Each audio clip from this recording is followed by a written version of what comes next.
Okay guys, here's 5 mugs that I glazed in the style like we talked about. So we were talking about in the Google Slides about glazing, what glaze is and how we're going to approach this first project. We were looking at Kurt Hammerly of Hammerly Ceramics on Instagram and the interweb. So I told you how I heard him say once he thinks of his mugs as test tiles. So he glazes them in a base coat of one color and then dips the rim, the top edge, in another color, and how those two glazes melt together. Okay, so like this one right here, I believe is Colonial White with Pippin Green over it. This one here is Colonial White with Royal Blue. And this one here is Colonial White with Cerulean. Okay, so right here. So how these glazes mix together, it's a nice easy way to approach your first glazing by keeping it really organized but also getting really nice dynamic effects. So let's go into how we're going to do this. So here's the pots that I'm going to glaze, and I need to pick out the colors that I'm going to use. So I'm going to come down here and look at my board and make some choices. So I think what I'm going to try, what I'm curious about, is maybe Pippin Green as a base coat and Castile Blue.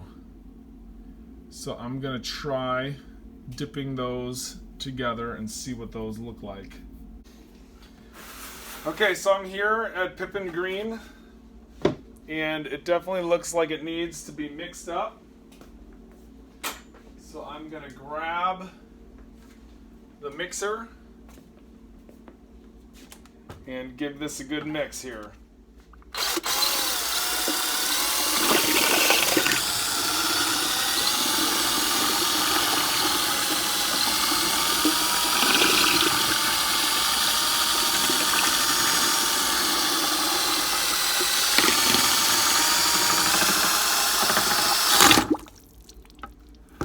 That looks good. Now the watery layer is off the top of that, so that looks perfect. Okay, so the glaze is mixed up. So before we get started on this, a quick point to understand is that this has been bisque fired. So this is now ready for us to glaze. We don't want to glaze, at least in this studio, we don't glaze bone dry pottery. We get the pottery fired one time, the first firing, and that's called the bisque firing. Now we're ready to glaze. So we bisque fire just because it makes the pots a little bit stronger for us to handle. If this was bone dry, I would not want to be picking it up by the handle because it might break. I'd want to be really, really cautious with it. So that's why we bisque fire in this studio.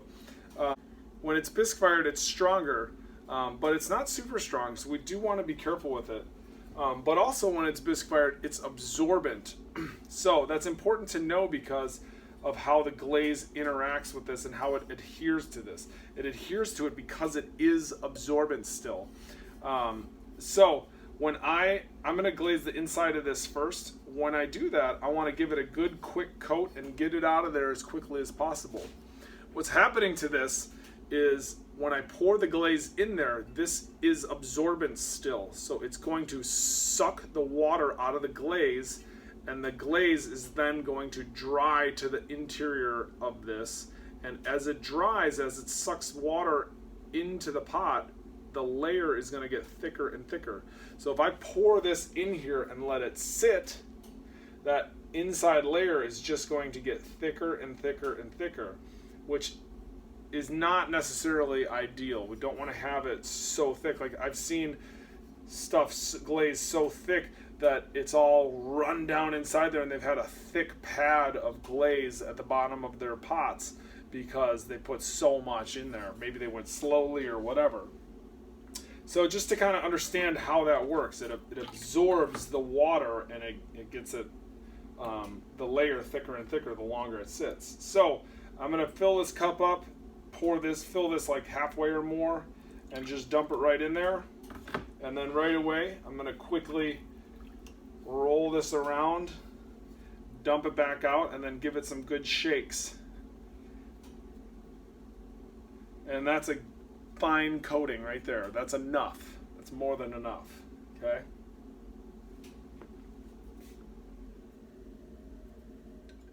Now that I have the inside glazed, I'm going to go to the outside. So I think the best way to apply glaze is for beginners is to paint it on, because you have a better sense of control in how you apply the glaze. So if you're painting it on, I would say one good coat around the whole thing is good, and then maybe a second coat on the top half of it, and that's pretty much all you need for a beginner potter. Usually beginners go a little bit on the thicker side, so if you do one good coat and then a little extra on the top half of the pot, that's probably enough. Okay, so what you generally want in most studios about a fingernail's thickness. If I scratch through this, I can see how thick that is, and that's comparable. That's a good coating. Okay, just touch that up. So one good hearty coating on the whole thing with a little bit extra on the top half or top third, I would say is a good application. Okay, so I'm going to go around and paint this. So some things to look out for with painting, especially for beginners. If I'm painting like this is not a good application right up in this area. I have all these little mist areas. Okay, so we want to make sure that we're coating everything. So going slowly and methodically, I'm going in bands around this thing and working my way to the top. Okay, so really getting in there, good coat around the whole thing. The other way that you can do the base coat on this is to pour the glaze on there. I don't necessarily recommend this for beginning potters for the first time you're glazing something. But you can pour glaze onto here. If you do that, the idea is to do it quickly, to pour the glaze over the whole thing, get it all coated quickly while it's all wet in one quick movement. That way you get a nice even coating. If you pour it in little sections, you'll have overlapping areas which are thicker then. Okay, so if I do it quickly, what it looks like is this. I'm gonna kind of cock my arm back. I have this filled up with glaze, and I'm going to pour this over the whole thing quickly as I rotate this around and then give it a good shake. So it was all wet as that applied, and if you can see, it's pretty evenly coated on there. Any little areas like around the handle right there or where my fingers are, I can touch those up with a paintbrush pretty easily. Okay. If I do this slowly, what that looks like is this.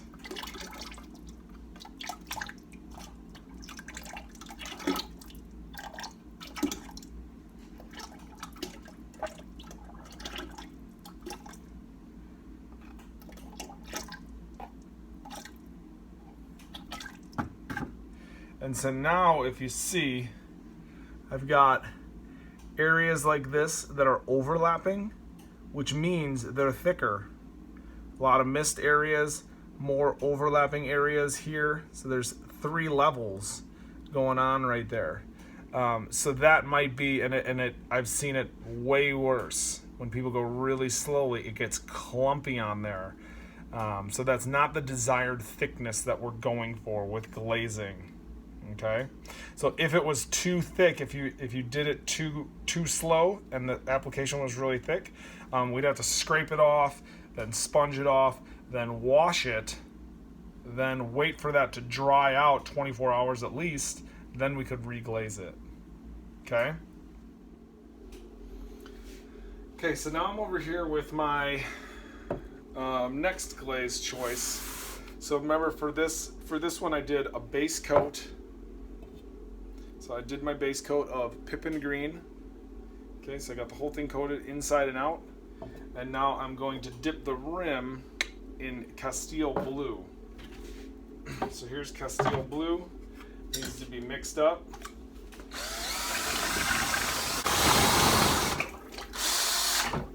Woo! Okay, and now that's mixed up, so I can take my...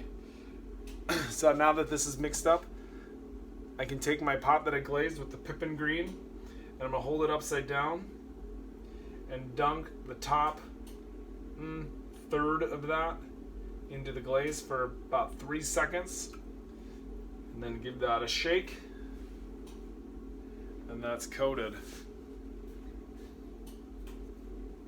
So this is Pippin Green inside and out, all the way coated, and then another layer of a different glaze on top of that. So because this is now a bit thicker, this is probably going to run down and get some of these juicy drips going on there.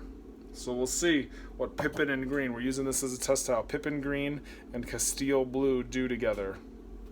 Okay, lastly, what I want to do with this, before I put this on the shelves over here to be fired, the last thing you do with every pot in this studio is you wipe the bottom off. So there's a little bit of glaze on here. So every pot, whether you think it's good or not, every pot needs to have the bottom wiped off, okay? So right down here you can see there's glaze on them. Sometimes you can't see the glaze, so you just wipe it anyways. Just good habit to get into. So I want to make sure that there's no glaze on the bottom and even a little bit up the edge here, okay? Reason being, the glaze, when it melts, fuses to anything that it's touching. So if this is sitting on my kiln shelf, if there's glaze on the bottom edge of this, it's going to fuse to the shelf. So I'm going to take my sponge and roll this around here. And as I do this, I want to think about getting a nice result from this as well. So getting a nice line around here. I want to not only get the bottom, but a little bit up this edge too. So going all the way around here, wiping this, making sure there's no glaze on the bottom, and even going up this lip a little bit. Okay? If I look at these finished results over here, so this is one of the mugs that's finished.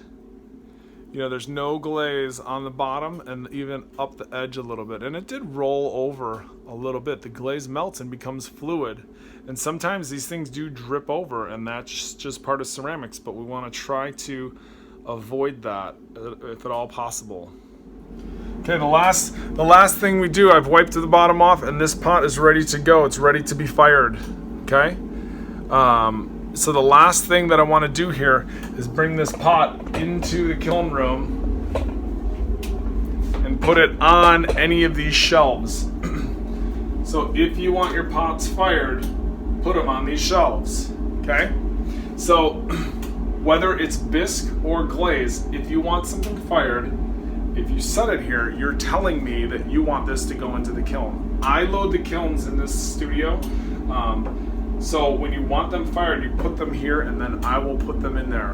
When they're done, when the pots are done, I load them onto the cart next to the sinks. So if they're up here, I haven't taken them yet. I haven't loaded them in. If you come in the next day and your pot is missing and it's not on that cart, you can assume that it's in the kiln, and it might be on that cart the next day. Okay, so you want to keep eyes on it. You want to keep tabs on things. But by putting your pots here for the first firing, the bisque, or the second firing, the glaze, putting them on here means that you're ready to have your pots fired. Okay? Also, please be careful of other people's pots. So especially bone dry stuff, when you're setting things on here, be careful not to bang other people's pots because you can knock handles off or chip things or break things. Just be really careful. This is a community space, so we want to be careful of each other's pots. Okay? People put a lot of work into this stuff.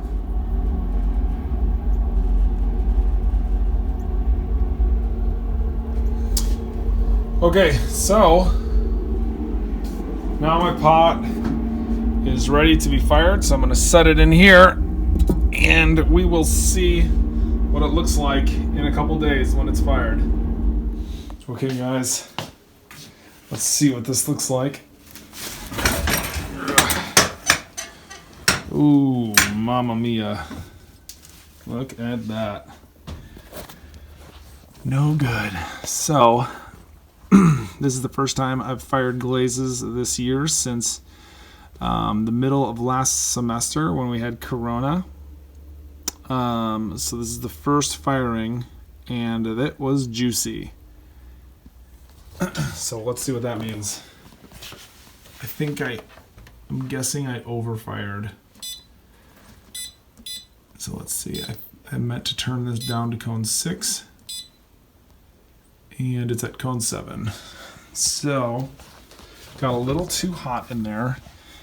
And so lots of dripping. Yikes. So this is what can happen and does happen and even happens to your dear old teacher. So these are fired on stilts right here, so they don't totally seal onto the kiln shelf. So this pot, because it was on the stilt, it dripped down, so I can chisel that off, which is annoying, and I can grind those drips off the bottom, which is also annoying, but it has to some degree saved the pot. So this was pippin green, and it got very hot, so it ran a little bit. Now this one over here, oh mamma mia, this one is going to be this one was not on a stilt. So you can see how it then beat it up and all around it instead of dripping off into little pools. So that is unfortunate. This one probably cannot save that. So that's a bummer. It does look kind of cool though. And let's see this one over here. Yeah, a little drip ran off the edge, over the edge, onto the stilt, down the stilt. So I might be able to save this one, we'll see. But I'm going to have to crack that off. So a lot of times one of the last things we do in this instance is we grind the bottoms down using a bench grinder. So I can pop this off. I might even be able to pull it off by hand. So that broke. That's common. And then I'll hit that off with a hammer, and then that'll be extremely sharp. So we got to be careful, and we'll hit that with the grinder and try to grind this glass off of there. Okay? But it does look pretty cool. Not exactly the effect I was hoping for, but luckily I love ceramics, and I'm going to make 100 more of these. Alright guys, happy glazing. Do better than me. So a little bonus footage. I just used the bench grinder on this to grind those down. I might do a little bit more to just see if I can get that back to clay. And this is where the stilt was. So when I popped that off, it took a little chunk of the clay out of there. But I did grind. I used the bench grinder to grind down those glass drips that were on there, and it does sit level. So it did save the piece in terms of having a finished product. Slightly flawed, but also saved.